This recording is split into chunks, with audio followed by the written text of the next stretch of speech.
بدلے، ہر لفظ کے بدلے، ہر نظر کے بدلے، ہر نعرے کے بدلے دنیا میں آپ سب کو عزت نصیب ہو اور آخرت میں اللہ کی رضا اور جنت الفردوس نصیب ہو۔ کل احمد آباد ہندوستان میں بھی ورلڈ کپ فائنل میچ ہو رہا تھا۔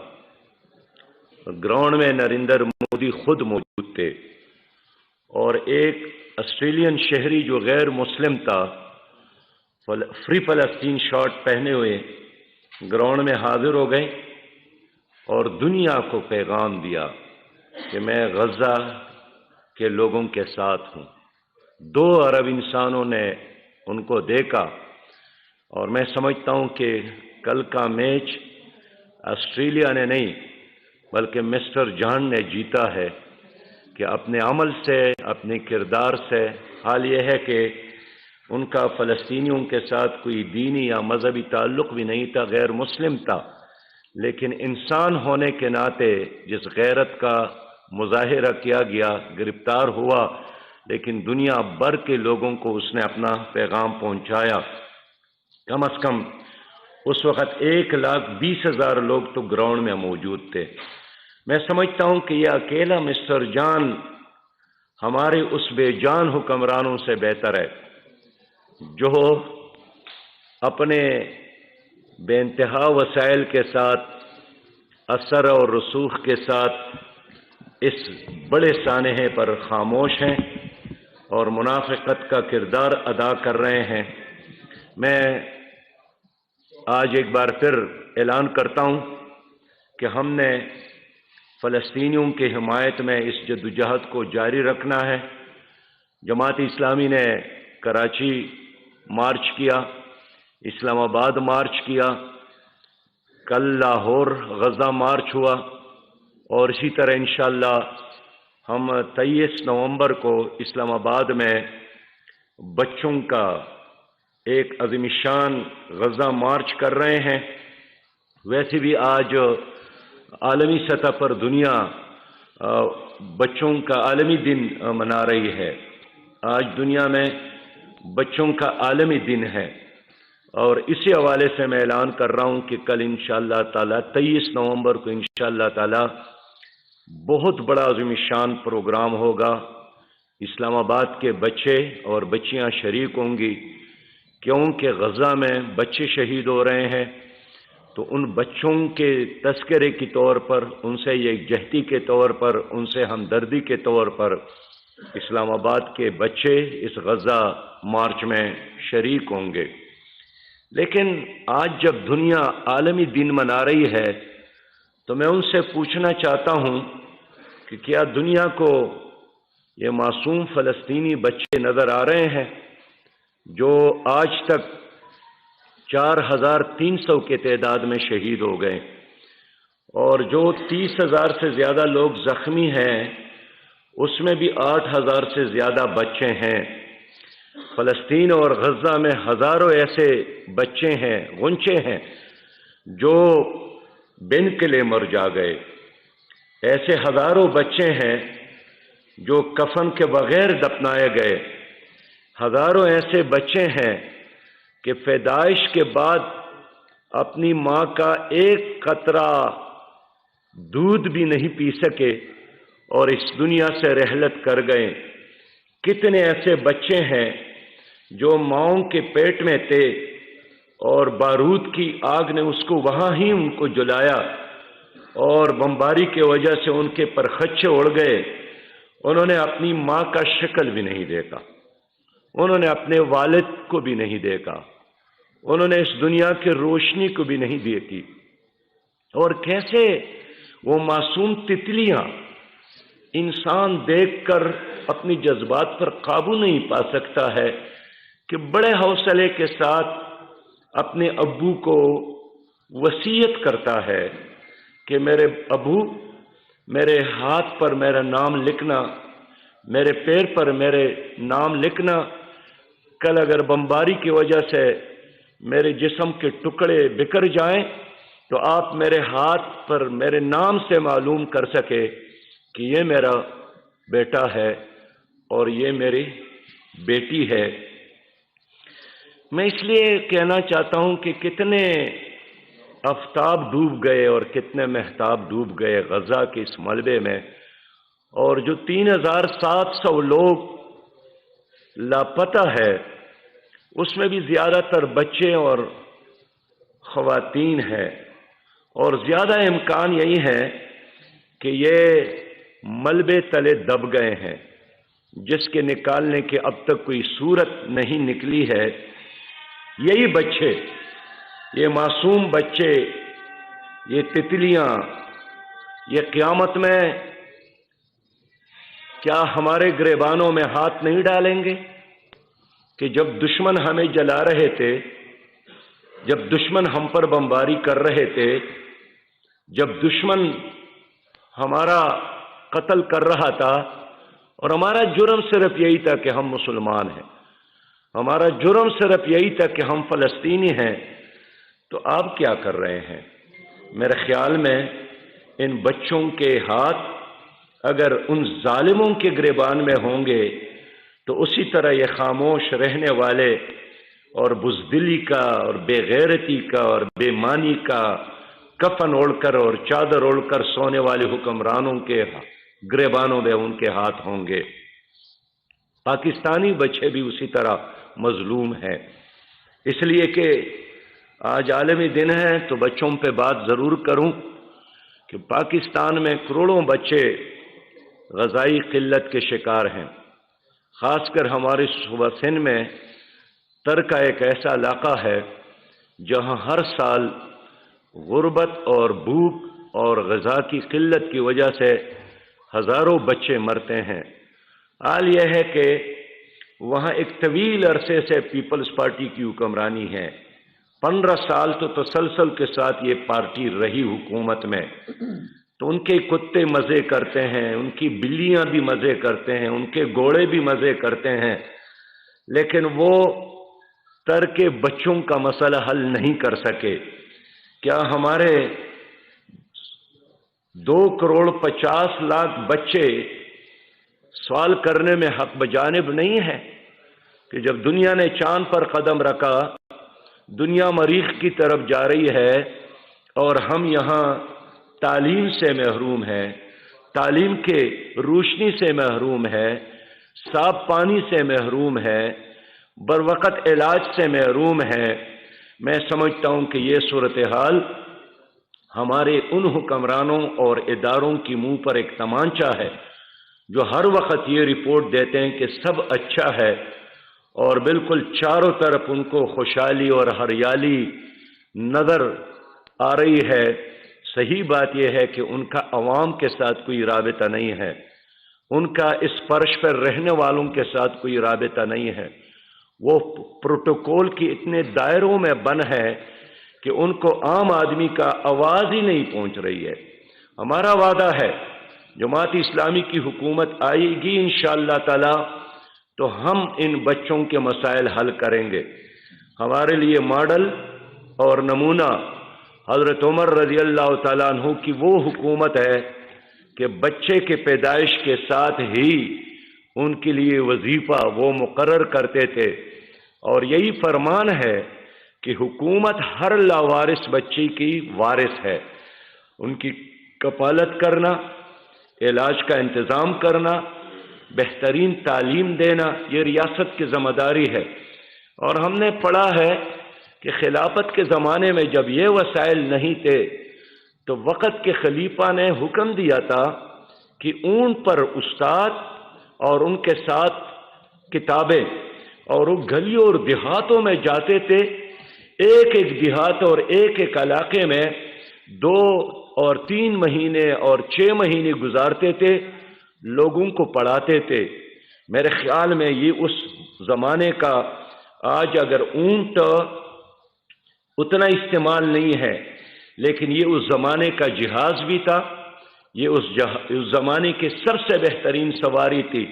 تو میں اپنے بچوں سے وعدہ کرتا ہوں کہ جماعت اسلامی کی حکومت آئے گی انشاءاللہ تعالی، آپ کی ضرورت کے مطابق آپ کو خوراک بھی، تعلیم بھی، علاج کی سہولت بھی ملے گی، اور ہر وہ چیز آپ کے قدموں میں ہوگی جو اس دنیا میں آپ کی ضرورت ہے۔ محترم معزز صحافی حضرات، 6 سالوں سے اس ملک میں جماعت اسلامی مہنگائی اور بے روزگاری اور کرپشن کے خلاف مہم چلا رہی ہے۔ ہماری یہ مہم کسی فرد کے خلاف نہیں ہے، ہماری یہ مہم ان اقدامات کے خلاف ہے، ان پالیسیوں کے خلاف ہے جس کے نتیجے میں عام آدمی متاثر ہوتا ہے۔ یہ ہماری تحریک گزشتہ حکمرانوں اور آج کے حکمرانوں کے ورلڈ بینک اور IMF کے غلامی کی اس پالیسی کے خلاف ہے، جس کا مقصد یہی ہے کہ عام آدمی کو نچوڑو، ان کے جیب پر ڈاکہ ڈالو، ان کا خون پسینہ جو بہا رہا ہے اور جو کما رہا ہے وہ ان سے لے کر IMF کے قرضے ادا کرو، سودی قرضے ادا کرو، اور IMF کے احکامات پر حکومتیں ہیں جو مہنگائی کے کوڑے برسا رہی ہیں، جس کی وجہ سے عام انسان کے لیے زندہ رہنا مشکل ہو گیا، بچوں کو پڑھانا مشکل ہو گیا، والدین کا علاج مشکل ہو گیا، گھر کا بل ادا کرنا مشکل ہو گیا۔ یعنی اندازہ کر لے کہ پانی جو ایک نعمت ہے، جو ہر انسان کا حق ہے، اور پانی باہر کی دنیا سے حکومت درآمد نہیں کر رہی ہے۔ آج پانی کی قیمت میں بھی 100% اضافہ کیا۔ 4000 بل جن گھروں کا آتا تھا، اب وہاں حکومت 25,000 کا بل بیچتی ہے۔ اور کیوں بیچتی ہیں؟ کہتی ہے کہ آپ کے گھر میں اتنے واش روم ہیں، تو کیا پانی باہر سے آ رہا ہے؟ کیا یہ ڈالرز میں مل رہا ہے؟ اللہ نے تو ہمیں 5 دریاؤں سے نوازا ہے، اور پانی تو پاؤں تلے موجود ہے۔ میرے پاس ایک ہسپٹل کا یہ پانی کا بل ہے اس وقت جو میرے ہاتھ میں ہے، یعنی ہر کمرے میں جو ایک باتھ روم ہے اس پر 2500 ٹیکس انہوں نے بڑھایا ہے، اور اسی طرح ہر گھر میں جو ایک واش روم یا باتھ روم ہے اس کی حساب سے اب بل آئے گا، اور ہر گھر میں وہ سروے کرتا ہے کتنے باتھ روم ہے، اور اسی مناسبت سے تو یہ ایک ہسپٹل ہے جس کا بل آتا تھا عمومی طور 50,000، اب نئے پالیسی کے تحت ان کا بل اب آ رہا ہے 2,50,000۔ تو اب مجھے بتائیں ان کا اثر کس پر پڑے گا؟ اس کا اثر عام پاکستانی پر پڑے گا، مریض پر پڑے گا۔ تو جو کمرہ 800 روپے میں اویلیبل تھا اب اس کی قیمت میں اضافہ ہوگا، تو لے دے کہ آخری جو بوجھ ہے وہ عام پاکستانی پر آتا ہے۔ تو پانی کی قیمت میں کیوں اضافہ کیا؟ میں حکومت سے پوچھنا چاہتا ہوں، کیا آپ کے ساتھ دلیل ہے؟ کس پارلیمنٹ میں فیصلہ ہوا؟ کس کیبنٹ کے اجلاس میں فیصلہ ہوا کہ IMF کے ڈکٹیشن اور ایڈوائس پر آنکھیں بند کر کے اب جا رہے ہیں؟ ہم اس طرح کی پالیسیاں بالکل منظور نہیں ہیں، ہم اس کو مسترد کرتے ہیں، یہ استحصال ہے۔ اس طرح ظلم تو انگریزوں نے بھی اس علاقے کے لوگوں کے ساتھ نہیں کیا تھا، اس طرح ظلم تو روسیوں نے افغانستان میں نہیں کیا تھا وہاں کے باشندوں کے ساتھ، جس طرح ظلم یہ حکومت IMF اور ورلڈ بینک کے کہنے پر کر رہی ہے۔ اور جب IMF کا بابو کہتا ہے کہ یہ حکومت بہت اچھی ہے اور کارکردگی اچھی ہے، تو اس کا مطلب یہی ہے کہ اس حکومت نے عوام کا گلا اتنا دبایا ہے کہ وہ اب سانس نہیں لے سکتا ہے۔ اس حکومت نے بجلی کی قیمتوں میں اضافہ کیا اور بے انتہا اضافہ کیا، اور عجیب حکومت ہے کہ گرمیوں میں بجلی کی ضرورت ہوتی ہے تو بجلی کی قیمتوں میں اضافہ، اور سردیوں میں گیس کی ضرورت ہوتی ہے تو گیس کی قیمتوں میں اضافہ۔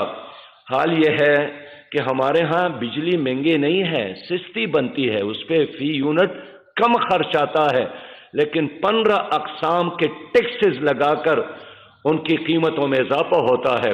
گیس کی قیمتوں میں بغیر کسی وجہ کے 480% اضافہ ہوا۔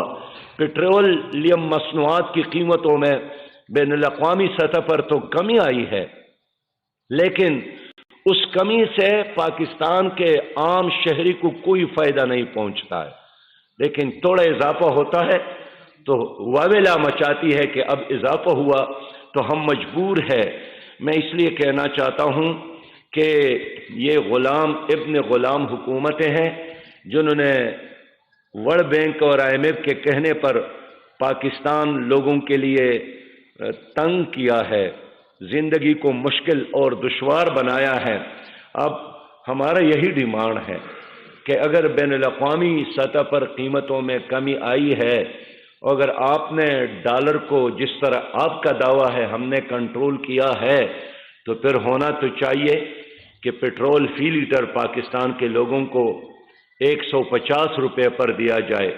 پھر تو ہونا چاہیے کہ بجلی کے 15 اقسام کے ٹیکسز ختم کر کے اس کی وہ قیمت لوگوں سے وصول کیا جائے جو اس کی حقیقی قیمت ہے۔ یعنی اگر ایک انسان 100 یونٹ استعمال کرتا ہے بجلی کا تو اس کی قیمت آپ ان سے وصول کرے، بجائے یہ کہ 100 یونٹ میں استعمال کروں اور آپ 15 اقسام کے مزید ٹیکسز اس پر ڈال کر میرے لیے ایک بلب اپنے کمرے میں جلانا اور روشن کرنا ناممکن بنا دے۔ نگران حکومت نے خوردنوش کے چیزوں کی قیمتوں میں بھی اضافہ کیا۔ چینے کی قیمتوں میں اضافہ 155 روپے فی کلو ہے، آٹا کی قیمتوں میں اضافہ 140 روپیہ فی کلو ہے، دوائی کی قیمتوں میں 300% اضافہ کیا۔ میں خبردار کرنا چاہتا ہوں کہ یہ نگران حکومت کا اختیار ہی نہیں ہے، اس کا صرف ایک کام ہے اور وہ یہ کہ وہ شفاف الیکشن کا انعقاد کر کے چلی جائے۔ ان کا کام ہمارے مستقبل کے لیے پالیسیاں بنانا نہیں ہے، یہ مینڈیٹ تمہارا نہیں ہے۔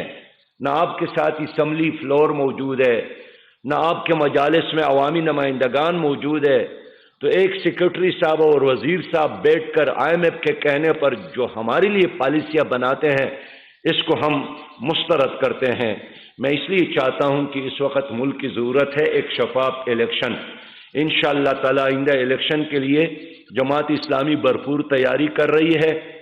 ہم ہر حلقے میں اپنی امیدوار کو لا رہے ہیں، اور میں کہنا چاہتا ہوں کہ اگر 2024 کا الیکشن بھی 2018 کی طرح ہوا تو یہ پاکستان کے لیے تباہ کن ہوگا۔